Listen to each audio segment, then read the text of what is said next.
Welcome to the Muscle Car Fan live talk show with your host, Pat Caporuscio, who has decades of experience buying, selling, racing, and being involved with muscle cars of all types, especially 60s and 70s models. Our editor, Ross Mills, has been restoring and driving classic cars since he was in his early teens and has gained valuable knowledge of things to avoid and the best ways to approach car restoration. He continues to be heavily involved in muscle cars of all types. Now with your host, Pat Caporuscio, we bring you the Muscle Car Fan Live Talk Show. Hi everybody, and welcome to the Muscle Car Fan Live Talk Show. I'm Pat Caporuscio, and today we have a very special guest. His name is Jim Harper, and he's a local improviser in the Detroit area, and best of all, he is an automotive photographer. He rates these equally, so I had to give him double billing as an improviser and automotive photographer. And he's got some excellent shots of automobiles that we're going to show you in this show. And we're going to find out a little bit about him. He didn't have a whole lot of time, so we're limited to about 15 or 20 minutes talking to him because he was off to an improv show, and then tomorrow he's got a automotive shoot. So pretty busy. Hopefully he'll get to watch the Super Bowl tomorrow. So without much further ado, here's Jim Harper. How are you today, Jim? I'm good, Pat. How are you? I'm good. Thanks for going through all these technical difficulties of getting set up. You still got a smile on your face. Yeah, it happens. Yeah, it happens. So tell us, where are you from, Jim? So I'm from Detroit. I grew up in the suburbs of Detroit. Okay. And yeah. Where did you go to high school? I went to high school in Sterling Heights at Stevenson High School. Oh, that's funny. That's funny. Yeah. That's where my wife went.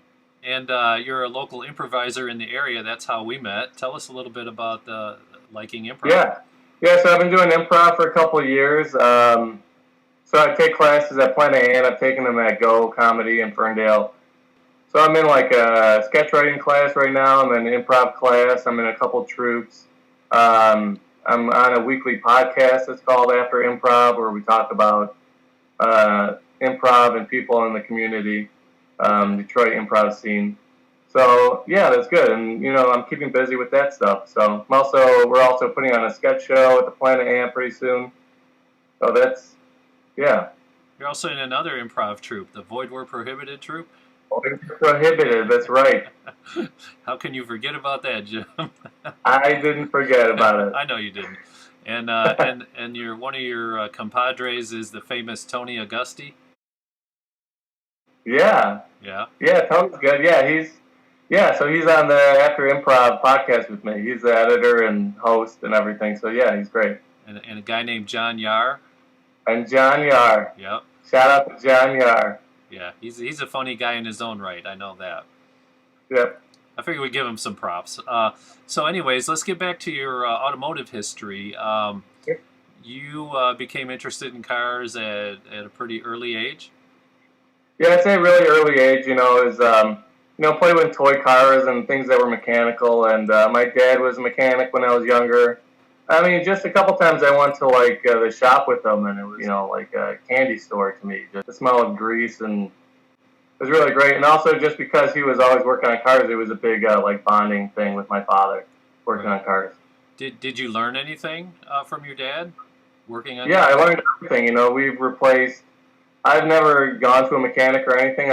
He's always just showed me how to fix my own cars. Everything from like transmissions and cylinder heads. Just everything. Wow, so you can do the heavy mechanics. Yeah, I mean, he's done everything. He's recently restored his own Porsche 914, just from the ground up. He's swapped the motors out and rebuilt the motors, and he's done everything. So he can do everything except paint. Yeah, paint's tricky. That's that's another art right there. Yeah, that was another thing I was into for a summer or two. I used to buff everyone's cars. I used to, polish them. That's really interesting to me too. Well, it makes a big difference. Take a dirty car and you make it look almost new, and people are impressed by it. Plus you may want to clean it up for your photograph. Right? Yeah, it makes a big difference. Yeah. So when did you start doing photography on specifically cars?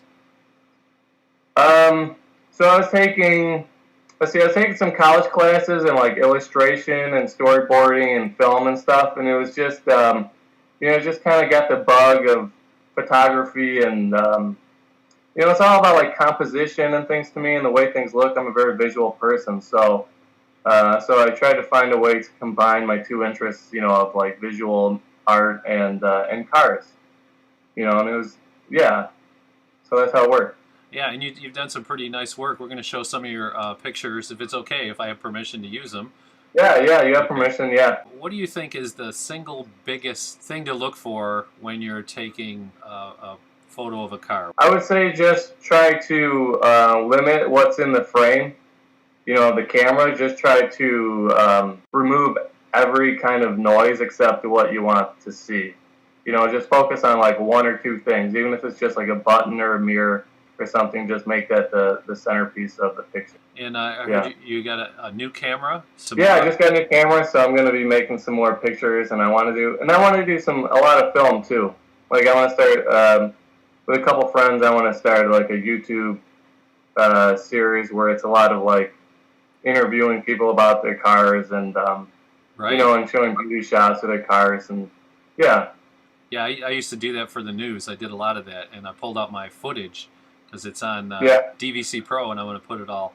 It's a lot of it's never been aired, but they're same thing, going up to these classic car rallies and interviewing people, and you're talking about doing stuff like that. Yeah, I love that because to me it's more about like someone's emotional connection with their car. Because I really love that stuff. It's like a long-term relationship with a car. That's how I've always felt about my cars. Well, I've run into guys 50, 60 years old that had their first car from high school still. Yeah. Unbelievable. Yeah. I wish I could do that. I still have a car from high school. It's sitting at my dad's house, and he's so that's his next project he's going to be working on is my old car from high school. What is it? So that's my third car I ever had, and that's a 1984 Mazda RX-7, the GSL SE. Those are sweet cars. They competed with the Porsche 944s of that year, and they were just as fast. I found out recently that you knew about the Lemons race, and I had just heard about it from Rory Carroll from Auto Week. Yeah. And I was talking to you just on the side, and you're like, oh, yeah, the Lemons, that's awesome. Tell me a little bit about that. Yeah, that's like a race where people take like junk cars that are worth $500 or less, and then they race them as long as they can around the racetrack for 24 hours, and whoever is left, wins pretty much. Do you have a car ready for that, or what kind of car do you think you'd stick in there that would actually make it? I don't know. You know what kind of car I used to have, like a BMW E30, and that'd be a fun car to race. BMW. You can find some junk ones. Okay, for 500 or less. Yeah. Wow. That's the popular ones in that race is the old E30s, like a 325e. Well, you come up with a BMW, and I have a short story for you. When I lived in Texas, I had a moving company. We moved way back when, Stevie Ray and Billy Ray Vaughan. We were just starting to make it. And they were just like regular guys, they were single guys, so they didn't have much. But they had just got their first big recording contract, and they had a BMW. It was an 84 BMW, so it would have been maybe a couple years old. And I remember going around the car with him, because I'm a car guy, him talking about the whole thing. And again, it was a foreign car, so I really didn't know much about it, so I was really interested in it. Whenever anybody brings up a BMW, I think of those guys. It's just, what sweet little boxy cars they were in the 80s, but everybody loved them that had them. Yeah, that's the kind I used to have one, and it was such a good car. I mean, just it did everything well. It was, quiet, and it was fast, and it handled well, and it rode good. Yeah, it was really good. Yeah, that's what I heard from the people that had them. And so what would be your, just out of any car, muscle car, foreign car, whatever, what would be your favorite car if you won the lottery? What kind of car would you go out and buy? So my favorite car would have to be the 1991 Mazda 787B, which is a Group C car that raced in Le Mans, and it was the only Japanese manufacturer to ever win. And it's got so it's a rotary engine. It's got 4 rotors, and it's 2.6 liter, and it's got about, I think it's like 700 horsepower at 2.6 liter. Just the sound they make is incredible. What are your plans for the future? Improv, car-wise, anything? So my plans for the future are really keep writing some more comedy, keep doing the podcast. It's really like long term is comedy. Right. And I want to start filming cars again and use my camera, because I can also start filming short sketches and short films and stuff. Right. And, so we would like anything that you film. If you want, we could use some short clips for the show. It'd be cool. We'll give you full credit. And I'd love to do that. Yeah. Yeah, that would be great. That Le Mans thing, is it Lemons or Le Mans? How do they pronounce that? Lemons? Yeah, I don't know if you want to say it in French or American. Yeah. Well, I said it when I interviewed Rory Carroll. I said Le Mans, and he's like lemons. When he talked to me, so I'm like, well, it must be more towards lemons, Yeah. than Le Mans, because Yeah. that was just I was reading too much into it. I didn't realize really what it was. So, I mean, maybe we should get a Void Were Prohibited Le Mans or Lemons group together, because where I live, there's cars are like $200. We could get something probably and throw it in there. Oh, yeah. I bet, yeah. So do you just have one driver, or you have a crew, pit crew? How does that work? I would say you get a crew and you swap out. Oh, okay. Yeah. So if we had 6 people, we just kind of divide it up for drivers. Yeah, you do stints. It sounds like a lot of fun. It's like a big joke. I mean, it's people just do it for fun. Hey, perfect for an improv group, right? Yeah. All right. Well, cool. Well, we got a lot of shows coming up, and you got your sketch show that's coming up in 6 weeks. Not to date this, but and tell us some of the main places you're going to be at in the next few months or even the year. Places? Yeah. Man, plan it I don't out. know if I can plan out that far. I'm just right now I'm focusing on the next 6 weeks or so, like doing a sketch class, and Right. and I think this year one of my goals is to really do quite a few like car videos. Okay.